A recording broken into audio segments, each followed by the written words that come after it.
Hello guys, welcome to my channel. Today we will see the second part of the rise of nationalism in Europe. इसका first part में हम कुछ important words बताए थे, तो आज इसके हम सेकेंड पार्ट को देखेंगे। यहाँ पर एक पेंटिंग है, इसे आप देख सकते हैं। यहाँ एक पेंटिंग है, इस पेंटिंग को आप एब्जॉर्ब कीजिए। फर्स्ट आपको क्या दिखाई दे रहा है इसमें, what you can absorb from this painting. फिर इसके डिटेल्स को हम लोग देखेंगे। तो लेट मी टेल यू कि क्या है इसमें स्पेशल चीज़ें। ये पेंटिंग पूछा जाता है एग्जाम में कि इस पेंटिंग के बारे में डिटेल दीजिए। तो यहाँ पर आप देख सकते हैं कुछ गॉड है यहाँ पर कुछ गॉड लोग हैं। यहाँ पर देख सकते क्राइस्ट है, एंजल्स है। तो ये यहाँ पर गॉड को बताया गया, यहाँ गॉड को दिखाया गया है। फिर आप देख सकते हैं कि एक लंबी सी लाइन है, ऐसे लंबी सी ट्रेन की तरह लाइन जो है आगे की तरफ ऐसे बढ़ रही है। ये सारे लोग मार्च कर रहे हैं, इसको मार्चिंग बोलते हैं। तो ये सारे जो लोग हैं ना, एक लाइन से मार्चिंग कर रहे हैं, आगे की तरफ बढ़ रहे हैं। किधर जा रहे हैं? तो यहाँ पे आ रहे हैं। यहाँ पर आप देख सकते हैं कि एक स्टेचू है। This is called statue of liberty. ये स्टेचू ऑफ लिबर्टी है, जहाँ ये सारे लोग पहुँचने की कोशिश कर रहे हैं। एक्चुअली में ये सभी कंट्री के लोग हैं और वे अपने हाथ में फ्लैग लिए हुए हैं, और फ्लैग लेके वो आगे की तरफ मूव कर रहे हैं, मार्च कर रहे हैं, और फाइनली यहाँ पहुँचने की कोशिश कर रहे हैं। ये एक स्टेचू ऑफ लिबर्टी है। स्टेचू ऑफ लिबर्टी तक सभी लोग पहुँचने की कोशिश कर रहे हैं। If you look it closely you will find that कि इनके एक हैंड में कुछ है और दूसरी हैंड में कुछ और है। तो यहाँ आप देखिए, एक हैंड में एक ये टॉर्च है, ये मसाल है। मसाल, इसको हम इंग्लिश में टॉर्च बोल सकते हैं। तो टॉर्च ऑफ एनलाइटेनमेंट है, टॉर्च ऑफ एनलाइटेनमेंट इसको कहा गया है, कि मतलब ज्ञान की एक टॉर्च है। आगे पढ़ेंगे हम लोग। और एक हैंड में यहाँ पर देख सकते हैं कुछ एक बॉक्स ये हैंग की हुई है। ये एक तरह से चार्टर है, ये एक तरह का चार्टर है, charter of rights of man. मतलब ये एक तरह का लेटर है, आप समझिए। एक तरह का इनके पास राइट है, बुक है जिसमें लिखा गया है सारे राइट्स ऑफ मैन, मैन का अधिकार लिखा गया है इसमें। तो इनके दोनों हाथ में एक टॉर्च है जो कि नॉलेज को रिप्रेजेंट कर रहा है, और एक यहाँ पर बॉक्स है, चार्टर है, जिसमें राइट्स है मेन के। ओनली मेन का उस वक्त राइट होता था, वुमेन का राइट नहीं था। And moreover this we can see here something lying on the ground. कुछ चीज़ें जो ग्राउंड पे पड़ा हुआ है, ये क्या है? ये कुछ रिमेन्स है। रिमेन्स मतलब अवशेष। इसको सैटर्ड रिमेन्स बोला जाता है। सैटर्ड मतलब होता है टुकड़े, छोटे छोटे पीसेस। तो सैटर्ड रिमेन्स। आप यहाँ ध्यान से देखें तो आपको कहीं पे आपको क्राउन मिल जाएगा, मुकुट मिल जाएगा, तो कहीं आपको स्वॉर्ड्स, तलवार मिल जाएगी। तो ये सब चीज़ें टूटा फूटा है यहाँ पे। इसका मतलब है जो मोनार्कियल गवर्नमेंट था ना, उसको तोड़ फोड़ दिया गया है। ये इन सभी लोगों ने क्या किया, उसको तोड़ दिया है, उसको डिमोलिश कर दिया है, इसको ख़त्म कर दिया है, और उसी का जो रिमेन्स है, जो अवशेष है, वो वहाँ पर फेंक दिया है। इसका मतलब है now there is no monarchy in the countries. किसी भी कंट्रीज में मोनार्की नहीं है, सभी लोग फ्री हो गए हैं। अब सभी लोग डेमोक्रेसी यानी फ्रीडम की तरफ जा रहे हैं। यहाँ पर देख सकते हैं स्टेचू ऑफ लिबर्टी। तो ये किसके द्वारा बनाया गया था, इस सारा चीज़ हम देखते हैं। इस पेंटिंग के बारे में A to Z चीज़ें हम देखेंगे, सबके बारे में डिटेल से भी पढ़ेंगे। तो मैं इसे अपने नोट से बता देता हूँ आपको।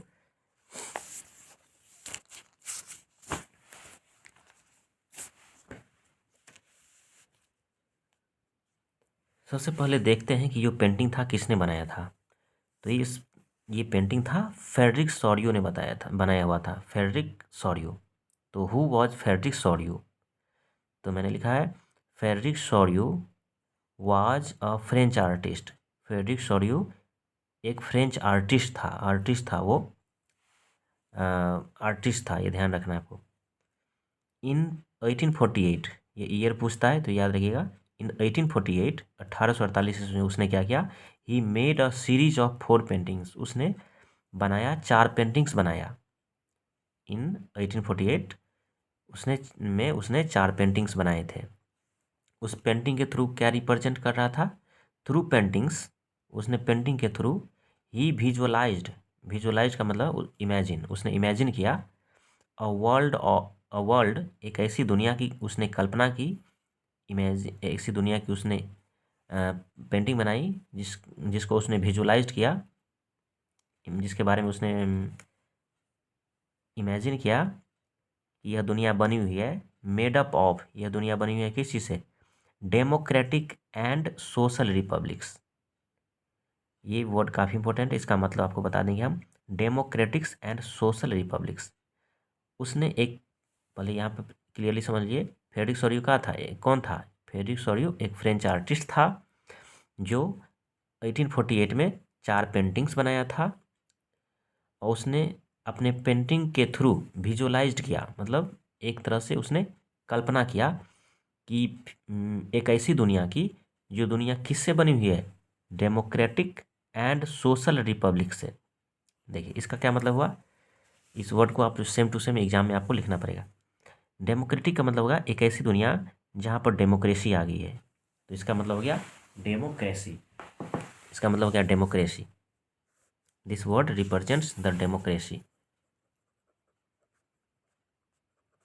डेमोक्रेसी, या डेमोक्रेसी तो जानते हैं, मतलब ऐसी जगह जहाँ लोग अपने रूलर को खुद ही चूज करता है वोटिंग के थ्रू। तो उसने ऐसी दुनिया को इमेजिन किया कि जो मोनार्की है, जो किंग और क्वीन का सिस्टम था, वो ख़त्म हो गया है, अब क्या आ गया? डेमोक्रेसी आ गया है। यही उसने इमेजिन किया अपने पेंटिंग में। और क्या इमेजिन किया? And social Republic, social Republic का मतलब होता है कि एक ऐसा सोसाइटी जहाँ पर लोगों को इक्वालिटी हो, इक्वालिटी हो, एंड और उनके पास क्या हो? सोशल जस्टिस, सोशल जस्टिस, मतलब सभी लोग वहाँ पर इक्वल हो, एक जैसा हो, ना कोई अमीर ना कोई गरीब हो, और सोशल जस्टिस, और समाज में सबको न्याय मिले, जस्टिस मिले। एक ऐसी समाज की उसने कल्पना की थी। बात समझ में आ गया? वो उनकी कल्पना किस चीज़ से बनी थी, उनकी दुनिया किस चीज़ से बनी थी? डेमोक्रेटिक एंड सोशल रिपब्लिक्स, मतलब एक ऐसी सोसाइटी या समाज जहाँ डेमोक्रेसी है, प्लस वहाँ पर इक्वालिटी है, सबको सभी लोग एक जैसे हैं, एंड सोशल जस्टिस, और सबको जस्टिस और मतलब न्याय मिलता है एक जैसा। That's it. अब देखिए इसको और डिटेल में हमें यहाँ पर लिखे हैं कि व्हाट वाज हिज ड्रीम, पूछेगा कि उसका ड्रीम क्या था। तो आप अभी समझ गए, उसने एक ऐसी पिक्चर बनाया था जिसमें उसने ड्रीम देखा था कि हर जगह डेमोक्रेसी है, इक्वालिटी है, जस्टिस है, उसी को हमने डिटेल में लिखा है। Frederick Sorio dream top means उसने एक ऐसा ड्रीम देखा, ड्रीम टॉप मतलब सपना देखा, ऑफ अ वर्ल्ड, एक ऐसी दुनिया का, मेड अप ऑफ, जो बना हुआ था, made up of democratic and social republics, जो बना हुआ था डेमोक्रेटिक एंड सोशल रिपब्लिक से। अब इसका मतलब हम समझा दिए आपको। विच मीन्स, यहाँ पर मतलब भी लिखा है, democratic and social republics means क्या? Government is elected by the people. पहले हम डेमोक्रेसी का बताए हैं, डेमोक्रेटिक का मतलब हुआ ऐसी गवर्नमेंट जो इलेक्ट हुआ हो, बाय पीपल, पीपल के द्वारा उसे चूज किया गया हो, चुना गया हो, and there is no king and queen. अब वहाँ पर कोई किंग नहीं है, वहाँ पर कोई क्वीन नहीं है, तो ऐसे सिस्टम को क्या बोलते हैं? डेमोक्रेसी, यानी डेमोक्रेटिक की बात कर रहे हैं। उसके बाद था सोशल रिपब्लिक, तो उसके आगे है, और जहाँ पर ऑल सिटीजन, मतलब all citizens enjoy equal rights, जहाँ पर सभी सिटीजन्स को इक्वल राइट्स है, एंड फ्रीडम्स, और सबको फ्रीडम दिया गया है। उसके आगे है द स्टेट वर्क्स, और ऐसी जगह की जो सरकार होती है, स्टेट मतलब क्या? वहाँ की गवर्नमेंट जो है वर्क्स, काम करती है किसके लिए? फॉर सोशल जस्टिस, लोगों को न्याय दिलाने के लिए, लोगों को सोसाइटी में जस्टिस दिलाने के लिए काम करती है, लोगों के लिए काम करती है। एंड द वेलफेयर, वेलफेयर मतलब होता है कल्याण, यानी उसके भलाई, the welfare of all people, और जो गवर्नमेंट है उन लोगों की भलाई के लिए, उसके कल्याण के लिए काम करती है। तो इस तरह की सोसाइटी का उसने ड्रीम देखा था, और इसी ड्रीम को उसने एक पोर्ट्रेट के फॉर्म में एक पेंटिंग के फॉर्म में उसने दिखाया। 4 पेंटिंग था, उसमें से पहला पेंटिंग उसने इस तरह से दिखाया था। तो यही था उसका ड्रीम, मतलब एक ऐसी सोसाइटी जहाँ पर डेमोक्रेसी है, साथ में सब लोगों को इक्वालिटी मिला हुआ है, सब लोगों को फ्रीडम्स मिला हुआ है। वहाँ की गवर्नमेंट वहाँ के लोगों के सोशल जस्टिस के लिए काम कर रहा है, लोगों के कल्याण के लिए काम कर रहा है, वेलफेयर के लिए काम कर रहा है। तो यही था उसका ड्रीम। नाउ आगे हम देखते हैं उस पेंटिंग में आपने जो जो चीज़ें देखी है उसको पूछेगा कि डिस्क्राइब कीजिए उस पेंटिंग में क्या क्या था। तो हम लोग देखे थे सबसे पहले हम लोग ये देखिए, सबसे पहले यहाँ पर देख सकते हैं कुछ लोग जो है आगे की तरफ जा रहे हैं। तो यहाँ पर जो लोग हैं ना, ये यूरोप के लोग हैं और अमेरिका के लोग हैं। तो एक्चुअली में जो यूरोप के लोग हैं ये लाइन में ही लगे हुए हैं, ये सब लाइन में है। लेकिन अमेरिका जो है, अमेरिका और स्विट्ज़रलैंड, ये यहाँ तक पहुँच गए हैं, मतलब इसके नज़दीक, इससे आगे निकल चुके हैं। कहने का मतलब है यूरोप और यूएसए यानी अमेरिका और स्विट्ज़रलैंड में उस टाइम तक जो है नेशन स्टेट बन चुके थे। नेशन स्टेट का मतलब है वो लोग अपना एक कंट्री, फ्री कंट्री बना चुके थे। लेकिन ये लोग अभी भी मोनार्की सिस्टम में रह रहे थे, लेकिन ये लोग अब इसी रास्ते पे चल पड़े हैं। तो चलिए देख रहे हैं हम लोग इसी को। पहले यहाँ पर लिखा हुआ है फर्स्ट पॉइंट में पीपल फ्रॉम, यहाँ पर लिखा है पेंटिंग एंड इट्स सिम्बॉल्स। उसमें जो पेंटिंग में जो सिंबल यूज किया गया है उसके बारे में बताया जा रहा है यहाँ पे। पीपल फ्रॉम यूरोप, यूरोप के लोग, एंड अमेरिका और अमेरिका के लोग, main and women of all edges, मतलब उसमें मैन भी है और वुमेन भी है इस लाइन में। ऑफ ऑल एजेज, सभी एजेज के, मतलब कम एज के हो, मिडिल एज के हो, सभी एज के लोग जो है, एंड द सोशल क्लासेज, और सभी क्लासेस के लोग, लोअर क्लास के लोग, चाहे मिडिल क्लास के लोग, चाहे हाई क्लास के लोग, सभी क्लास के लोग क्या कर रहे हैं, are marching together. Are marching, marching मतलब होता है एक डायरेक्शन में वो सभी के सभी जा रहे हैं। आर मार्चिंग टुगेदर, सभी के सभी जा रहे हैं। आप उस लाइन में देखें, सभी लोग आगे बढ़ रहे थे। इसका क्या मतलब हुआ कि मतलब सभी फ्रीडम की तरफ बढ़ रहे हैं, नेशन स्टेट की तरफ बढ़ रहे हैं। आगे देखेंगे नेशन स्टेट क्या होता है। दे आर पेइंग, और वे लोग जो है पेइंग होमेज, होमेज मतलब रिस्पेक्ट, होमेज मतलब होता है श्रद्धांजलि यानी respect. They are paying homage to the Statue of Liberty, सभी स्टेचू ऑफ लिबर्टी के पास जाकर के उसे श्रद्धांजलि दे रहे हैं, उससे उसको रिस्पेक्ट दे रहे हैं, मतलब वहाँ पर अपना जाके प्रणाम कर रहे हैं, उनके सामने हाथ जोड़ रहे हैं। तो कहने का मतलब है वहाँ पर जा कर के अपना रिस्पेक्ट दिखा रहे हैं कि हम लोग भी अब सही रास्ते पे आ चुके हैं, हम लोग भी अब अपना नेशन स्टेट यानी खुद का अपना एक स्टेट बनाना चाह रहे हैं, अपना कंट्री बनाना चाह रहे हैं। ये लोग भी अब मोनार्की सिस्टम को छोड़ के डेमोक्रेसी की तरफ जा रहे हैं। अगला देखिए आगे क्या चीज़ के बारे में दिखाया गया है। स्टेचू ऑफ लिबर्टी, अगर स्टेचू ऑफ लिबर्टी को देखेंगे तो इसके हैंड में क्रॉस देख सकते हैं, और यहाँ पर जो है एक बॉक्स है जिसको चार्टर ऑफ राइट्स कहा गया है। तो इसके बारे में देख लेते हैं। देखिए स्टेचू ऑफ लिबर्टी, अब स्टेचू ऑफ लिबर्टी क्या चीज़ को रिप्रेजेंट कर रहा है। देखिए स्टेचू ऑफ लिबर्टी, जैसे कि नाम ही है, ये लिबर्टी को रिप्रेजेंट करता है, आज़ादी को रिप्रेजेंट करता है। और यह एक फीमेल फिगर है, मतलब फीमेल को रिप्रेजेंट किया गया है स्टेचू के रूप में। कह रहे during French revolution liberty was personified. इससे ये फ्रेंच रिवॉल्यूशन की बात कर रहा है कि फ्रेंच रिवॉल्यूशन जब हो रहा था ना, ये अभी इससे पहले की बात बता रहा है वो। फ्रेंच रिवॉल्यूशन जिस वक्त हो रहा था उसी वक्त लिबर्टी मतलब आज़ादी को वाज पर्सोनिफाइड यानी रिप्रेजेंटेड, जो लिबर्टी है, आज़ादी है, उसको रिप्रेजेंट किया गया था किस चीज़ से, as a female figure. Female अगर आज़ाद है इसका मतलब वो कंट्री, वो देश आज़ाद है। अगर फीमेल को अगर फ्री कर दिया गया या वो उनके पास लिबर्टी आज़ादी है, इसका मतलब उस देश में, उस कंट्री में आज़ादी है। तो इसीलिए लिबर्टी को फीमेल फिगर से रिप्रेजेंट किया जाता था। कब, जब फ्रेंच रिवॉल्यूशन हो रहा था उस वक्त की बात कराइए। इसीलिए स्टेचू ऑफ लिबर्टी कोई मेल नहीं है बल्कि एक फीमेल है, क्योंकि वो दिखा रहा है कि वुमेन अगर लिबरल है, वो आज़ाद है, तो वहाँ पर लिबर्टी एक्चुअली में एग्जिस्ट करता है। आगे है इट मीन्स, इसका मतलब ये है it means statue of liberty represents freedom या लिबर्टी, एक ही चीज़ हुआ, फ्रीडम और लिबर्टी का मतलब फ्रीडम और लिबर्टी, आज़ादी को रिप्रेजेंट करता है। It means statue of liberty represents freedom और लिबर्टी, फ्रीडम को, आज़ादी को रिप्रेजेंट करता है स्टेचू ऑफ लिबर्टी। ठीक है, अब उसके आगे देखते हैं।